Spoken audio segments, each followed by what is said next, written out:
पार्वती म्हणाली, त्रैलोक्याचे अधिपती कैलासाधिपती माझे शंकर माझे पती व्हावेत अशी माझी इच्छा आहे. तेच माझे जन्मोजन्मीचे पती आहे.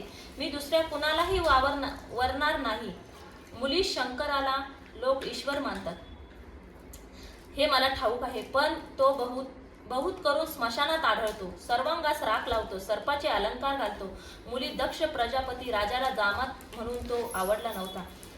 पार्वतीने त्याच्याशी लग्न केले म्हणून त्याने तिचा आणि कैलासनाथाचा अपमान केला होता. हिमालय उद्धारला, पण पिताश्रींना त्याचा परिणाम काय झाला? पार्वती उद्धारली. तुझ्यासारखी स्वरूपवती स्त्री त्रिभुवनात दुसरी कोणी नसेल.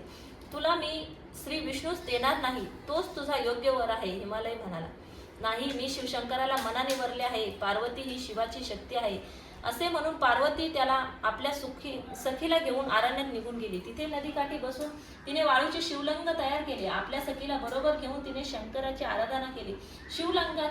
शिवलिंगाची मनोभावे पूजा केली. संपूर्ण दिवस उपोषण केले. भाद्रपद शुद्ध तृतीयेचा तो दिवस होता.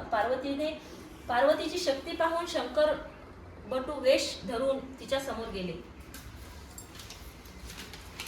आणि हे सुंदरी, तू हे व्रत कोणत्या हेतूने केले आहेस? यावर पार्वती म्हणाली, कैलासनाथ श्री शंकर माझे पती व्हावे म्हणून मी हे व्रत केले आहे.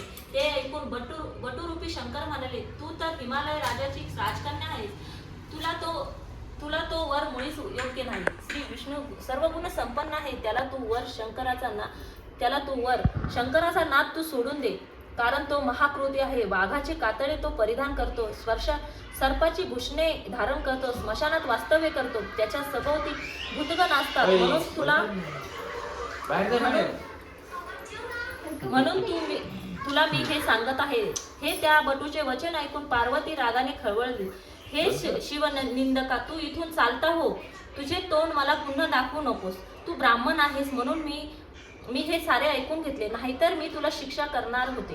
पार्वती उद्धारली. शिवशंकर तिचे हे उद्धार ऐकून संतुष्ट झाले व त्याने आपले स्वरूप प्रकट केले. शिवशंकराला पाहताच पार्वतीने जय जय चंद्रमौळी असा जय जयकार करून त्याचे चरण दृढ धरले. शंकर प्रसन्न होऊन तिला म्हणाले, पार्वती, तुला काय पाहिजे ते सत्वर माग. ते ऐकून पार्वतीला आनंद झाला. ती म्हणाली, हे जगन्मात्या जगदीश्वरा, तुझ्या अर्धांगी मला ठाव दे. तथास्तु असे म्हणून श्री शंकर कैलासास निघून गेले. जगदंबा पार्वती आपल्या पितृ सदनात गेली. सप्तर्षी ऋषी शिवाला हिमाचलावर पाठविले. हिमालयाने ते शंकराचे आदराने षोडशोपचारे पूजन केले. खरोखर शिव आणि भवानी यांचा जोडा अनुरूप असा शोभणारा आहे. हे जे ब्रह्मदेवाने हिमालयाला सांगितले होते ते त्याला पटले. शिवगौरीचे त्याने लग्न लावून दिले, अशी ही पुराण कथा आहे. अलिका म्हणजे सखी, हरिता म्हणजे अरण्य. पार्वतीने आपल्या सखीला अरण्यात नेऊन हे व्रत केले, म्हणून ह्या व्रताला श्री हरतालिका व्रत असे नाव पडले.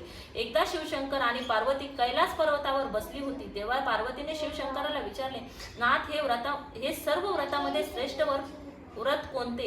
यावर शिवशंकर म्हणाले, सर्व व्रतात श्री हरतालिका व्रत हे सर्वश्रेष्ठ व्रत आहे. या व्रताच्या पुण्याईमुळे मनोरथ पूर्ण झाले. तू माझी स्वामिनी बनलीस.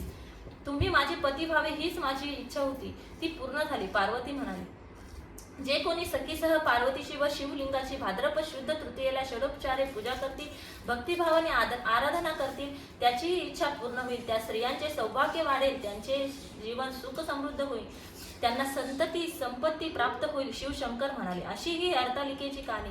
60 उत्तरी कहाणी, 5 उत्तरी सुफळ संपूर्ण झाली. झाली ना. आता आरती करू आणि पूजा. तू सांग ना कोण कोण आलंय आज. आता ती नानी तर गेली पळून. आता काय बघितलं ना हे पोरग, आता काही गरज अरे सरक ना तू.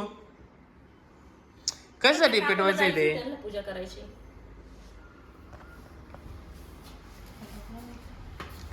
मनीषाने छानपैकी सांगितलं कशासाठी हरतालिका पूजा करायची ते. खरंच ऐकलं.